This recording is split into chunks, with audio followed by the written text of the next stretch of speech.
இன்னொருவங்க கிட்ட இருந்து ஒரு விஷயம் கிடைக்கணும்னு சொல்லி எதிர்பார்க்குற ஒரு ஆளா நீங்க இருந்தீங்கன்னா இந்த வீடியோ உங்களுக்கு தான்.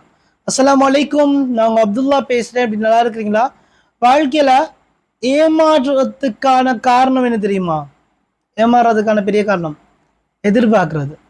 எதிர்பார்த்தால் தான் ஏமாற்றம் உருவாகுது. அதனால வாழ்க்கையில யார்கிட்டயுமே எதையுமே எதிர்பார்க்காதீங்க அப்படின்னு தான் சொல்லுவேன்.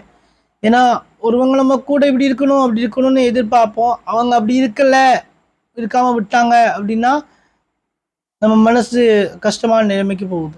அது அப்படியோ ஸ்ட்ரெஸ் ஆகி, அது அப்படியோ எதிர்காலத்தில் நோயாகி, அப்படியோ நிறைய பிரச்சனைகள் வருது. அதில் அன்பா சொல்றேன், யாருக்கிட்டையும் எதிர்பார்க்கறத குறைச்சிருங்க.